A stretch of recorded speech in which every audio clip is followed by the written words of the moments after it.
Hey, what's good, guys? I'm Brian Sampson from Dunking with Wolves, coming at you with another version of Brian's Breakdown, where today I'm going to take a look at the Minnesota Timberwolves' loss to the Washington Wizards, where they fell 89-92 at home. This was a tough break for the Timberwolves as they lost to a Wizards team that did not have their best player in John Wall. So I'm going to take a look at three aspects that I noticed from the game. I'm going to start by breaking down the flex offense. The Timberwolves ran some of those concepts, so I'm going to break down exactly what that flex offense looks like and how it's noticeable in the Timberwolves offense. Then I'm going to take a look at Marcin Gortat and the screens that he sets because it's a very unique way that he sets some of his screens for the Wizards. And then finally, I'm going to break it down by looking at that horrendous Timberwolves offense as they went 4 of 18 down the stretch in the fourth quarter. And ultimately, that was a big reason why they lost this game. So I'm going to take a look at exactly why basically it sucked so bad. So, without further ado, let's dive in. Let's tip it off by looking at some of the flex action that the Timberwolves ran. Although it's not true flex and Minnesota only runs it one time through, it still has the same principles and the same basic setup with a little bit of disguise, and this time it ends in a ball screen and then a Karl-Anthony Towns 3. So let's run it through here. It starts out with Tyus Jones giving the ball to Karl-Anthony Towns, and then Tyus is going to run through on the other side of Gibson there, and he's going to set a cross screen onto Wiggins. Typically, Tyus in the flex would run straight down and the cross screen would come from the other side. However, this time Tyus is going to disguise it a little bit to set that action. So after Towns catches the ball and Tyus is running through, Gibson is going to pop up to receive the pass. And then after Tyus sets that cross screen on Andrew Wiggins' man, Towns is going to come down and set a down screen onto Tyus Jones.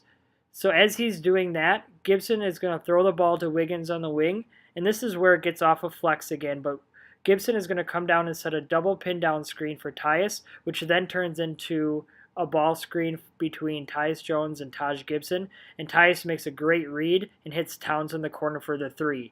Yuck, yuck! Here's another version of the flex, and this time it comes off an inbounds play by the Timberwolves. Just like last time, they run the action one time through, get one ball reversal, and then they go straight into a pick and roll. It gets really sloppy here at times, but the Timberwolves are able to convert, and that's what good players do sometimes. You gotta love Jimmy Butler's backpedal and swag after this shot.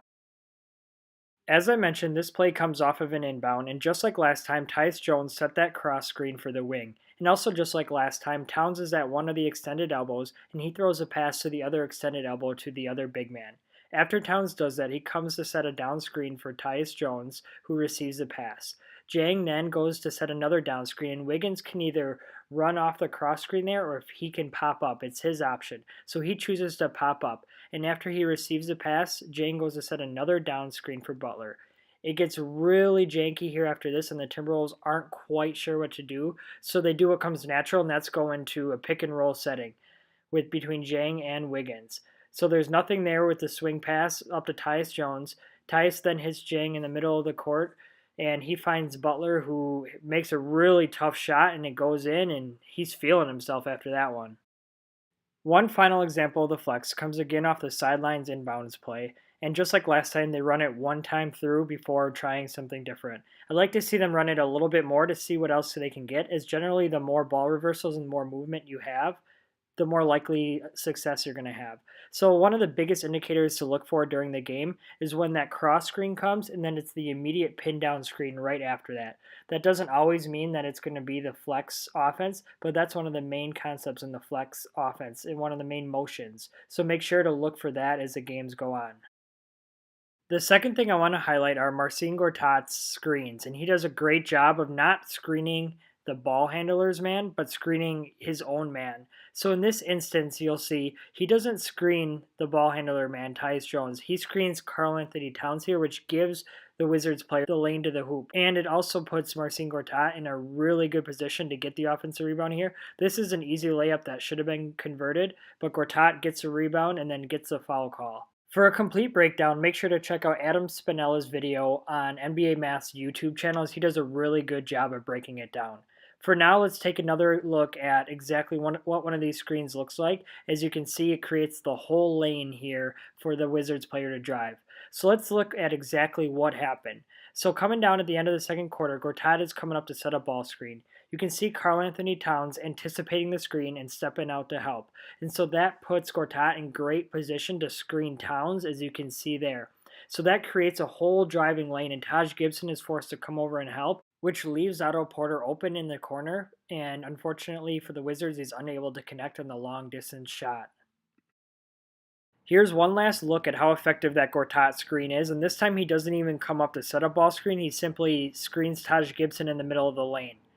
It's really effective as it allows his man to drive the whole lane without having to worry about that big man in there to contest a shot, and this time the Wizards player is able to convert the and one. Lastly, let's finish up by looking at every possession from the 7-minute mark on for the rest of the game, as the Timberwolves finished 4 of 18 shooting from the field, and those 4 shots were all gifts. If you got frustrated down the stretch of the game like I did, this would be the time to turn off the breakdown and put it away, because I'm going to go through the last 7 minutes of offense for the Timberwolves, and boy, is it ugly. The Timberwolves shot 4 of 18 down the stretch. So the first one just came off that offensive rebound, and a couple of the other ones come off of lucky offensive rebounds like that as well. But otherwise, the Timberwolves just went straight hero ball. They ISO'd every single time down the court or went for a post-up. It was just nasty. You can see Crawford here gets another lucky rebound, and he makes the shot go. So that's 2 shots they've made now. 5 minutes left to go. The Timberwolves are up by 3, and everyone's standing around watching the ball. You can make an argument that Towns got fouled on this play, but he was yelling at the refs, swearing at the refs all game. They're not going to give him anything at this point, and it's just nasty. And if you want to know what tired legs look like, this is what tired legs look like. All the starters are around the 39, 38-minute mark played at this point, and so it's just really a sloppy play by the Timberwolves. And here Wiggins comes up with a steal and Tyus Jones gets open, so that's their 3rd bucket, and there's still a little under 4 minutes left to go. The next possession, this is a really good draw by the Timberwolves. They've run that play a couple of times. Butler gets fouled as Towns' man tries to fight through the screen. At this point, the Timberwolves are clinging to a 3-point lead, and I'm yelling at the TV. I'm pulling my hair out. I'm waking up my kid upstairs, getting in trouble with the wife. I mean, do something, Timberwolves. Do something but what you're doing. And it just drives me crazy. Contested shot after contested shot, no movement. Everybody just watching. I mean, they might as well pay for the seats just like the fans did if this is the type of effort they're going to put forth. But at the same time, it's hard to blame them as they're probably exhausted. Butler barely hits the rim here. The very next possession, under 2 minutes now, all the Timberwolves players are walking around, and this is going to end with a very difficult contested shot by Taj Gibson, and this just isn't his forte. I mean, the Timberwolves look all out of sorts here. This is the last shot you want. It's still a tie game, creeping down to 1 minute, and this will be the last bucket the Timberwolves get, and it comes off of another lucky play as Tyus Jones throws a bounce pass in between a defender's legs, and Taj Gibson is there for the layup. On the other end of the floor, the Wizards got a bucket, which means they now lead by 2 with under 20 seconds left to go, and Wiggins takes the worst shot in the NBA, which is a long 2. He gets another good look at it for 3, but just can't make it. Clank, clank, clank, clank. And finally ends with a last-ditch effort that comes way short on the pass.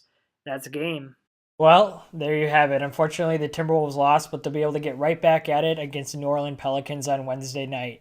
I appreciate you guys tuning in and checking out my breakdown. If you liked it, feel free to subscribe to my channel. Give this video the old thumbs up, and you can follow me on Twitter at BrianSampsonNBA. Hope you guys tune in next time.